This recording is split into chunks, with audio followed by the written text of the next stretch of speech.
On vous souhaite la bienvenue à ericlatour.com. Dans la région, on a déjà le Théâtre des Deux-Rives, on a le Cabaret-Théâtre du Vieux-Saint-Jean, deux salles qui roulent à plein régime, gérées par l'ASPEC, Société de promotion d'événements culturels du Haut-Richelieu. Est-ce qu'on aura droit à une troisième salle de spectacle, une salle pluridisciplinaire? Réponse avec Guy Boulanger.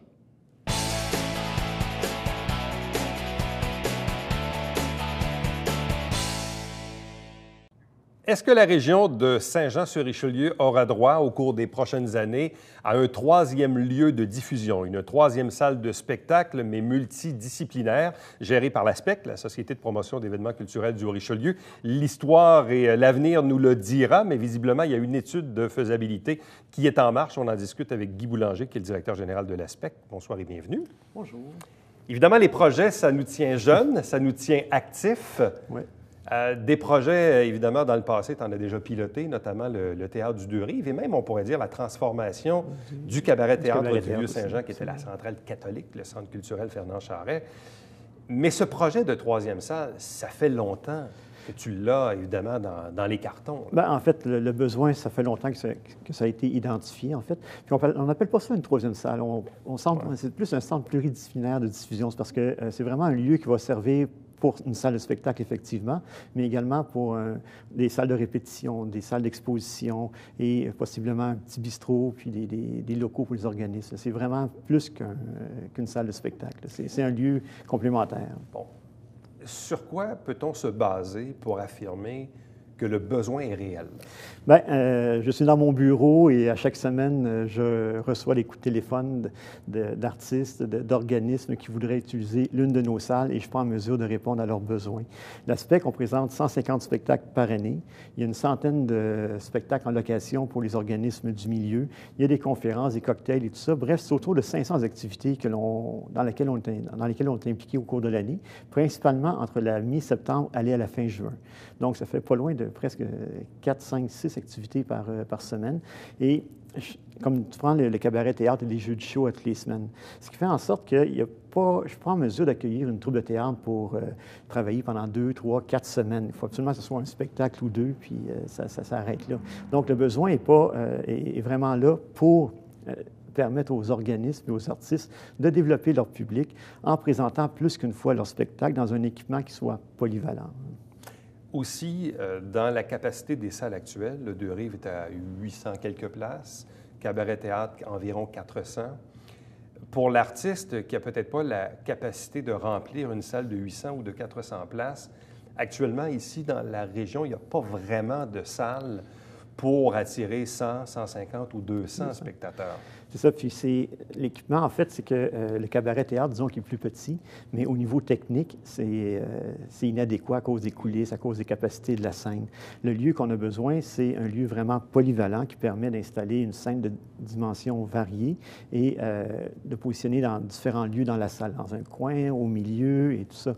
Et c'est pas parce que c'est un spectacle qui attire pas beaucoup de monde qu'il n'y a pas des besoins techniques importants. Bon, à partir du moment qu'on identifie le besoin et que le besoin semble réel, comme tu dis, quand ton téléphone sonne au bureau, évidemment, tu as déjà goûté un peu à la médecine de ce que c'est monter un projet. Le Théâtre des Deux-Rives, dont tout le monde est bien content aujourd'hui, qui a quoi, 10 ans à peu près? Ça, 10 ans cette année. Bon, 10 ans cette année. Mais ce projet-là a pris combien d'années avant de voir le jour? C'est des projets qui prennent beaucoup d'années à réaliser. Le Théâtre des Deux-Rives, on a commencé... ma première lettre, j'ai écrite en 92 et on a inauguré en 2006, donc 14 ans pour réaliser le projet. C'est un projet qu'on a mené à bout de bras, l'aspect, je dirais, et on a été chercher des partenaires. Ça a été long à faire tourner la roue. Et ça en 98, de 98 à 2006, là, on a comme roulé sur l'autoroute pour réaliser le projet. Donc, même en mettant toute la bonne volonté en place, ça prend quand même plusieurs années à réaliser pour faire l'étude, faire les plans de vie, ouais, les concours d'architecture et tout ça, la construction comme telle. Mais ce besoin d'une troisième salle de diffusion, appelons-la comme ça, je me rappelle de mémoire, je pense qu'on t'avait reçu ici à l'émission pour l'inauguration du Deux-Rives. Oui. Puis nous avait dit, je t'avais demandé en terminant, c'est quoi tes projets? Puis là, tu m'avais dit, maintenant, il faut que je travaille sur une troisième salle. Oui. Oui, Ça fait 10 ans que tu nous as dit ça. Le premier projet on a fait une étude préliminaire en 2008 pour voir ce serait quoi un troisième lieu de diffusion.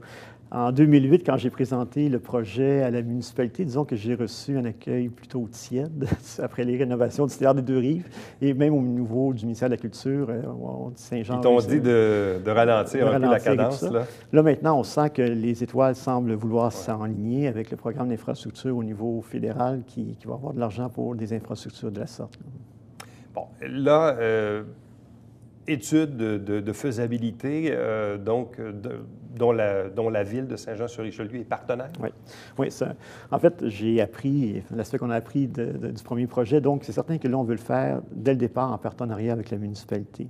Donc, la première étape, c'est de faire ce plan d'affaires-là et on va former un comité conjoint, la municipalité et l'ASPEC. Sur le comité, il va y avoir des représentants municipaux, des élus et des fonctionnaires et des représentants de l'ASPEC. On va former le comité. La première étape, ça va être de faire un appel d'offres pour inviter des consultants à soumettre leur candidature pour faire l'étude. Et une fois qu'on va avoir choisi les consultants, on va commencer une consultation auprès des organismes du milieu et des artistes pour bien identifier les besoins. Et après quoi, on va faire le plan d'affaires pour connaître quelle est la viabilité, quel est le mode de financement, quelle est la structure qui va gérer cet édifice-là. Est-ce que ça a été difficile de convaincre la Ville de s'embarquer dans un tel projet et aussi une dépense? Parce qu'au total, cette étude va coûter quoi? 90 000 et la Ville, là-dessus, va en défrayer 45 000? C'est ça, oui. On partage moitié-moitié les coûts. En fait, on sent que dans le Vieux-Saint-Jean, il y a un vent de revitalisation et on a fait les entrées sud, les entrées nord qui s'en viennent, le pont qui va être changé bientôt. Et ça prend également des produits d'appel pour faire vivre le Vieux-Saint-Jean. Un équipement comme ça, c'est un véritable produit d'appel qui va faire venir du monde dans le Vieux-Saint-Jean et qui va amener également d'autres commerces, d'autres services. Bon, effectivement, le descriptif des travaux dans le Vieux-Saint-Jean est assez bon parce que, oui, effectivement, le pont Gouin, en principe, les travaux devraient commencer quelque part fin août, début septembre. On en a pour 1 an et demi. Va suivre toute la rénovation ici de la rue Richelieu et ensuite de la rue du Quai. Je constate sur le croquis que tu nous as amené, on dit que c'est une illustration à titre indicatif seulement, mais je constate que le bâtiment n'est pas très loin d'ici. Oui, bien en fait, il y avait un beau coin de rue. Il y avait un terrain vacant. Il y avait un beau terrain, donc c'est ça. Qui est l'ancien Croteau, l'ancien Steinberg, ici, là, sur le coin de rue. C'est ça. En fait, ça date, cette illustration-là date de 2008, quand on a fait la première étude de préfaisabilité. Ouais. Okay. Et à l'époque, on a identifié 2 lieux pour voir où il serait possible d'installer un équipement comme ça. La première place, c'est un lieu adjacent au cabaret-théâtre. Ouais. On disait que ça serait complémentaire, 2 salles l'une à côté de l'autre. Au niveau du fonctionnement, ça serait très efficace. Puis aussi également ici, là, qui donne plus de possibilités physiques. Mais clairement, il y a une volonté, je pense, tant de la part de la Ville que de l'ASPEC, à ce que cette troisième salle en question soit assise dans le centre-ville, dans le Vieux-Saint-Jean. Oui, je pense que c'est clairement notre volonté. Bon. Dans les choix de lieux potentiels, bon, on le dit, il y a évidemment le terrain vacant ici derrière nous, qui a récemment été démoli, l'ancien Croteau. Certains vont dire également le bâtiment de l'actuel cinéma Capitole, qui pourrait être un lieu aussi potentiel dans la mesure, c'est que c'est probablement le secret le moins bien gardé à Saint-Jean. On sait que Guzzo va ouvrir un 12 salles, probablement avec un IMAX sur la rue Douglas, là. Quelque chose qui va se confirmer dans les prochaines semaines. Donc, est-ce que Odéon va vouloir poursuivre l'opération ici sur la rue Richelieu? Honnêtement, moi, j'en doute. Est-ce que ça aussi, c'est un bâtiment qui, potentiellement, pourrait accueillir ce genre de lieu? Bon, à l'heure où on se parle, il y a encore un cinéma là et on ne peut pas prendre de décision à la place d'Odéon et des propriétaires du bâtiment. Mais c'est certain, dans le cadre de l'étude, on va faire des approches pour connaître leur intérêt à poursuivre leur activité. Puis, s'ils montent une ouverture, c'est sûr qu'on va regarder la faisabilité de pouvoir faire un truc là. Bon. On parle d'une salle de quoi? Plus ou moins 250 places? Oui. Tu insistes sur le terme pluridisciplinaire, oui. Parce que oui, on peut y tenir des spectacles, mais qu'est-ce qu'on peut tenir d'autre que des spectacles? Bien, les événements comme Rencontre des arts, Zoom sur ma ville, des expositions, des conférences de presse. C'est une boîte noire qu'on va construire. Et dans cette boîte noire-là, toutes les possibilités techniques vont être là. Et autour de la boîte noire, bien là, il va y avoir des pieds carrés pour des expositions. Idéalement, un petit bistrot, un lieu de rassemblement pour les artistes de la communauté, un lieu de rencontre où on va pouvoir échanger, puis où il va y avoir des chocs des idées, puis des chocs créatifs peut-être. Bon. Quand on parle de partenariat avec la Ville, oui, est-ce que l'ASPEC doit aussi envisager des partenariats avec d'autres acteurs culturels de la région? Je m'explique. Il y a le Musée du Richelieu, il y a Artaud, il y a également Action Art Actuel. Et je sais, dans le passé, quand on avait parlé de ce bâtiment-là, certains rêvaient du jour où on pouvait rassembler un peu tous les organismes que je viens d'énumérer dans un même bâtiment avec une salle. Est-ce que ça fait partie encore des plans d'approcher ces trois organismes à vocation culturelle pour les inclure dans ce projet-là? Bien, chose certaine, c'est que dans le cadre de l'étude, on va les consulter pour connaître leur intérêt à faire un lieu qui soit vraiment multidisciplinaire et où les différents organismes vont pouvoir se regrouper. C'est certain que c'est... Mais la porte est ouverte. La porte est ouverte, oui, c'est... Pour les accueillir. Je dirais, c'est la pierre angulaire du projet, là. OK. C'est majeur. Il y a quelques semaines, en fait, à la mi-février, on recevait sur le plateau Renel Bouchard, qui est le nouveau président du Conseil économique, que tu connais bien, évidemment, qui a été directeur général au Canada français pendant longtemps. Et sur le plan plus philosophique, Renel nous disait la chose suivante. Il dit, pendant longtemps, on a pensé et on a dit que Saint-Jean-sur-Richelieu était une ville-centre. Renel nous disait, écoutez, les amis, ça a changé. Saint-Jean-sur-Richelieu n'est plus une ville-centre. Saint-Jean-sur-Richelieu est une banlieue à part entière, qui se caractérise par sa différence.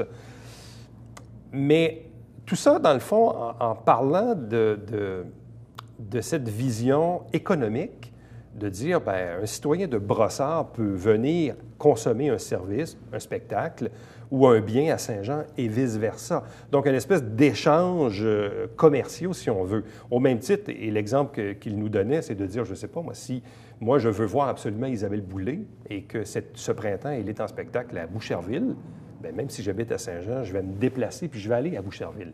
Et l'inverse est aussi vrai. Est-ce que sur le plan de la consommation des produits culturels, parce que quand on a bâti le Deux-Rives, je me rappelle, on avait des inquiétudes par rapport aux fuites commerciales. Et pourtant, se bâtissait l'Étoile 1030, il y en a même eu un deuxième qui a poussé. Au niveau du culturel, au niveau de l'économie culturelle, comment doit-on voir maintenant la région de Saint-Jean-sur-Richelieu par rapport à son agglomération? Avant l'arrivée de la 1030, 60 de clientèle provenait de l'extérieur de Saint-Jean-sur-Richelieu. Depuis l'arrivée de la 1030, les proportions sont inversées, c'est-à-dire 60 de Saint-Jean-sur-Richelieu et 40 de l'extérieur. Donc, on a une plus grande masse de gens qui demeurent à Saint-Jean-sur-Richelieu pour consommer et on attire un peu moins de l'extérieur. Mais c'est clairement un équipement comme ça, ça a une vocation régionale, ça dépasse la municipalité sans aucun doute. Et c'est certain que les gens sont également plus mobiles qu'ils étaient aussi, là.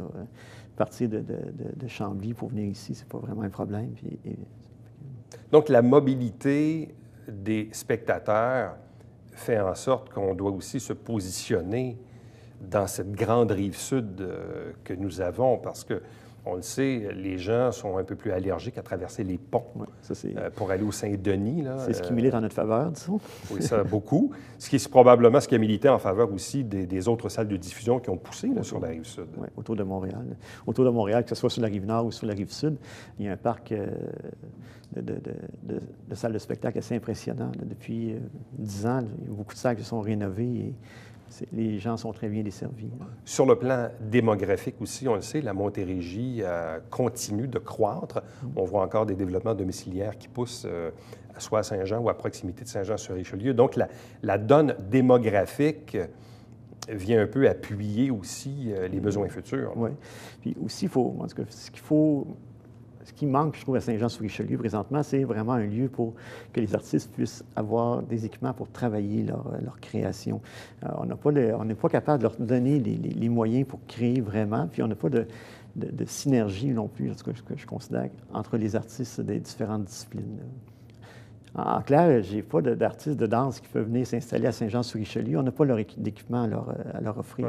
Ouais. Des artistes de théâtre de création, on n'a pas non plus d'infrastructure à leur offrir pour vraiment s'implanter, travailler ici. Puis quand on met des artistes dans une communauté, bien, ça crée une dynamique qui est super intéressante. Bon, dans le meilleur des mondes, si on dit que les planètes sont alignées, Dans combien de temps un projet comme celui-ci pourrait voir le jour?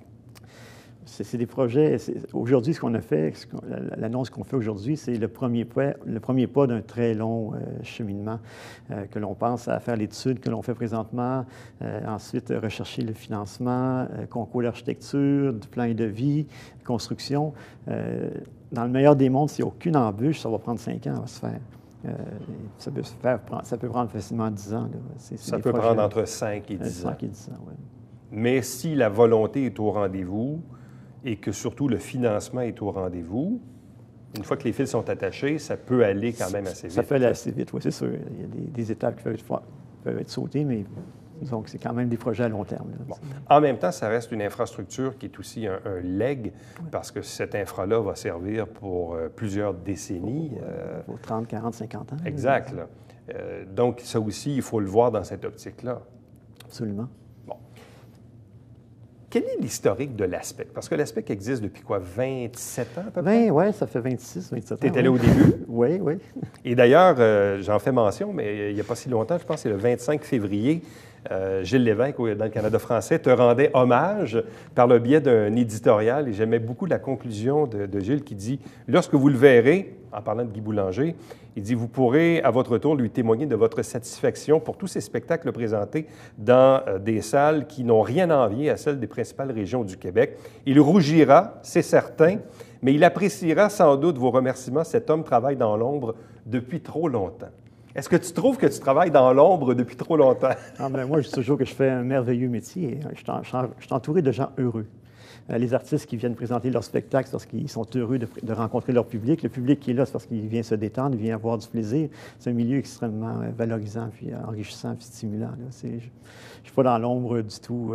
Au contraire, je trouve qu'on a gagné plein de prix et tout ça. Non, je suis très content de faire le travail que je fais. C'est un milieu stimulant. Bon. Tu étais là donc au début de la fondation de l'ASPEC. Ça a commencé comment, l'ASPEC?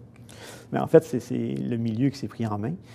C'est le cégep qui voyait son auditorium qui commençait à vieillir, qui n'était pas utilisé de façon optimale. Et il regardait un peu, la direction générale a regardé un peu ailleurs ce qui se faisait. Et ils ont pris un des modèles qui existait, c'est-à-dire prendre une corporation sans but lucratif pour gérer cet équipement-là. Et c'est né de là. Puis sur le conseil d'administration, c'est des représentants de la communauté qui y siègent, la commission scolaire, le cégep, la MRC, la municipalité, des intervenants du milieu. Là. Ce qui fait que ça fait une dynamique qui donne une bonne idée des différentes instances. Donc, une prise en charge du milieu à la fin des années 80. Ouais. Évidemment, parce que, comme tu le dis, le cégep avait un auditorium qui était vieillissant à l'époque. Et d'ailleurs, c'est de là probablement la naissance du projet de rénovation du Deux-Rives qui a suivi. Et comment toi, t'es atterri là? Le hasard fait bien les choses. Je demeurais à Saint-Angèle-de-Mont-Noir à l'époque et je travaillais à Montréal pour un organisme jeunesse. Et j'ai vu l'annonce dans le Canada français. Puis, tout simplement. Puis j'ai postulé, puis ils m'ont engagé. Pensais-tu faire 27 ans? À l'époque, j'avais dit, bon, écoute, on va rénover ça d'ici 5 ans, ça va être rénové, puis moi, je vais passer un autre appel. Ça a pris 14 ans, ça a pris 16 ans à rénover, puis je suis encore là. Parce que j'ai toujours autant de plaisir à faire le travail que je fais. Projet de rénovation du Deux-Rives, oui, mais à quel moment le projet d'inclure la gestion du cabaret-théâtre du Vieux-Saint-Jean, qu'on appelait le Centre culturel ou la centrale catholique à l'époque, à quel moment ce projet du cabaret-théâtre est-il arrivé dans les cartons à l'ASPEC? C'est arrivé assez rapidement dans la pensée, disons, et c'est en 98 que l'on a eu la gestion de la salle de spectacle comme telle. En 2000, on a rénové la salle. Si on se souvient, le balcon n'était pas ouvert en 82 ou 84. La municipalité avait fermé le balcon pour faire des locaux, de musique et tout ça. Ça n'a jamais servi. Ça fait drôle de penser ça. Ah, oui. Tu regardes ça aujourd'hui, tu te dis, voyons donc, c'est inimaginable de penser que c'était fermé. Ça avait été fermé avec les colonnes étaient toutes recouvertes. On voyait tout l'aspect art déco du bâtiment avait été comme caché dans les murs et tout ça. Puis quand on a ouvert ça, c'est là qu'on a vu tout le potentiel de ce bâtiment-là qui est extraordinaire. C'est une des plus belles salles là, au Québec. Là. Pour sa sonorité, sa proximité avec les artistes aussi, parce que peu importe où on est assis, même à la limite. Sur la mezzanine, moi, je trouve que c'est probablement un des meilleurs endroits où on est très, très, très, très, très près des artistes. Là. Oui, on est très près des artistes, une ambiance qui est très chaleureuse, intimiste, et les artistes adorent venir jouer au cabaret-théâtre. Les musiciens, là, quand ils voient Saint-Jean sur leur itinéraire, ils font un petit bonhomme sourire à côté parce qu'ils sont contents de venir. Donc, mais ça veut dire quand même que dans les années 90, il fallait mener de front 2 projets, c'est-à-dire de mettre sur les rails le projet de rénovation du Deux-Rives, qui a connu son inauguration quelque part en 2006. Oui, 2006. Et en 98, la gestion du cabaret-théâtre et la rénovation en l'an 2000 du cabaret-théâtre. Mais quand on regarde ça, quand même, ton premier 10 ans à l'ASPEC versus ton deuxième 10 ans, ça a drôlement changé. C'était plus du tout la même joute. Là. Ah non, non, ça a changé beaucoup, effectivement. J'avais maintenant 2 équipements très performants à la disposition. Là. Donc, ça fait toute une différence, là. Et oui, c'est pour ça qu'on fait d'autres projets. Et aussi, c'est bien beau d'avoir des lieux de diffusion, mais encore faut-il trouver, ou comme le dit Gilles Lévesque et dit Guy Boulanger, un homme discret doté d'un flair hors du commun. Je te sens un peu... T'aimes pas ça te faire flatter, hein? Ben, c'est gentil, mais comme un malaise. Ben, c'est parce que c'est comme, comment dire, pour les gens de l'extérieur, c'est sûr que on ne sait pas comment, mais quand on fait ce métier-là, c'est parce que ça ne tombe pas du ciel. Il y a des démarches qui sont faites, on travaille avec d'autres salles de spectacle, avec d'autres collaborateurs, et on s'échange beaucoup d'informations et d'idées, tout ça. C'est pas... C'est pas de la magie. C'est pas de la magie. C'est du travail, c'est beaucoup de travail. Ouais. C'est du travail intéressant à faire, mais ça demeure... Mais quand on regarde quand même la mise sur pied là, de différentes séries, les jeudis shows, les cabarets-théâtres, le cabaret jazz, notamment, tu en as parlé le jeudi, la série Maestria aussi, il fallait toujours bien y penser. Oui, en fait, pour moi, c'est des concepts, c'est des enrobages, comment faire en sorte que telle série de spectacles puisse retrouver son public. Mais en fait, moi, c'est parti du constat que j'ai fait avec la Ville de Montréal. La Ville de Montréal a plusieurs salles de spectacle. Les salles de spectacle sont bien identifiées. On sait quel genre de production sont au TNM, quel genre de production à l'Espace Go, quel genre de production au Club Soda. Donc, chacun de ces lieux-là, en fait, a sa personnalité propre. Dans une ville comme Saint-Jean-sur-Richelieu, on ne peut pas avoir 12 théâtres qui fonctionnent. Ouais. Donc, il faut travailler en série de spectacles. Donc, comment faire en sorte que les gens reconnaissent qu'à cet endroit-là, il y a des spectacles qui sont en mesure de leur convenir, mais c'est en faisant en identifiant un concept de mise en marché, en fait, qui fait en sorte que dans une série de spectacles, on retrouve tel genre de production et on promouvoit cette série de spectacles-là auprès d'une clientèle qui est susceptible d'être intéressée par la série. Et ça fonctionne. Et les résultats sont intéressants, oui, effectivement. On est très fort en théâtre, on est très fort en musique. L'arrivée de la distrade nous a fait un peu mal, mais c'est surtout juste au niveau de l'humour, puis peut-être un peu de la chanson, mais en musique, théâtre, les autres disciplines, on est très fort. Là. Donc, il y a comme une mesure de compensation, si on veut. Absolument, oui. Parce que même récemment, je suis allé là, un jeudi jazz avec Pierre-Armand Tremblay et compagnie. Salle comble. Pour un show de jazz. Oui. Qui n'était pas très cher. Qui était quoi? 10 $. C'était pas très cher. 10 $ le billet. Ouais. Salle pleine, et calibre professionnel. Bon calibre, puis bon public aussi. C'est-à-dire que les gens sont là pour la bonne raison. Ils viennent écouter du jazz. Ils ne sont pas dans un bar où ils viennent prendre une bière puis qui jasent. Puis, by the way, il y a un groupe de musique qui joue. Non, ils viennent voir un groupe de musique, ils viennent écouter un groupe de musique pour apprécier le spectacle. Ça, c'est la plus grande satisfaction, je dirais. Donc, le Deux-Rives a toujours un bon avenir, le cabaret-théâtre du Vieux-Saint-Jean aussi. Oh oui, c'est ça. Et éventuellement, une troisième salle pluridisciplinaire dans laquelle, évidemment, on va pouvoir se produire des spectacles avec une capacité d'environ 250 places. Ça, c'est ton prochain bébé. C'est mon prochain bébé, ce que j'espère. Crois-tu le rendre à terme avant ta retraite? Ah, bien, disons que je ne le gérerai pas longtemps, c'est sûr. Guy Boulanger, merci beaucoup. Félicitations pour ces belles années. Puis aussi, bravo pour ce projet dont, moi je le dis, c'est un legs. C'est vraiment un legs à faire au Vieux-Saint-Jean qui est en transformation actuellement. Les gens ont peut-être été un peu impatients à certains individus. Ils disent, ouais, le Vieux-Saint-Jean, ça bouge pas vite. Mais quand on regarde la somme de ce qu'on a aujourd'hui, le centre-ville, le Vieux-Saint-Jean est quand même beaucoup mieux aujourd'hui qu'il ne l'était l'an passé, il y a 5 ans ou il y a 10 ans. Donc, je pense que c'est des pierres qu'on rajoute les unes après les autres. Là. On demeure dans une belle ville qui est de plus en plus dynamique, puis ce qui est une belle richesse. Moi, j'adore Saint-Jean-sur-Richelieu. Bien, bonne chance pour le projet. Merci. Reste avec nous. Au retour, le Babillard quotidien.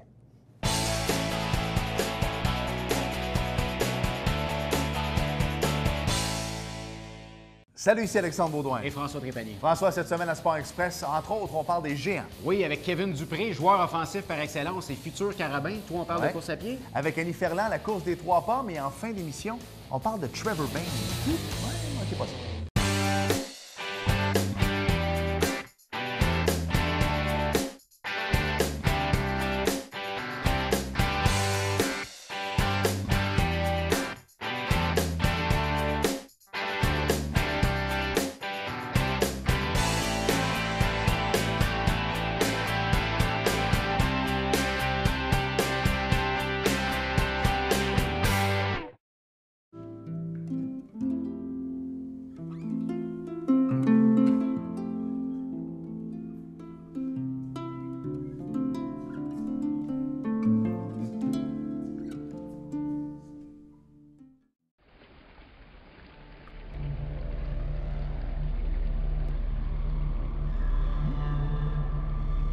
Télévision du Haut-Richelieu.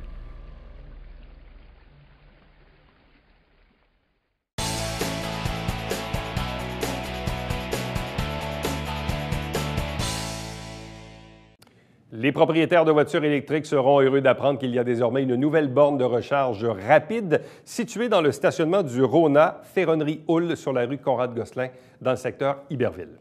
Chaque semaine, on vous présente des extraits du conseil municipal. L'émission s'appelle Saint-Jean-sur-Richelieu. Vous avez la grille horaire à l'écran. Chaque dimanche matin, 9h30 en direct, c'est le Télébingo avec 3 500 $ en prix. Carte pleine qui est à 2 000 $. 30 dépositaires dans la région pour acheter vos livrets et pour avoir la liste. Vous téléphonez ici ou vous faites le www.tvhr9.com. Entre-temps, si vous désirez bien sûr me joindre, faites-le par courriel. Éric Latour en un mot à commercial-tvhr9.com. Et nous, on se fixe rendez-vous demain pour un prochain ériclatour.com. Bye-bye.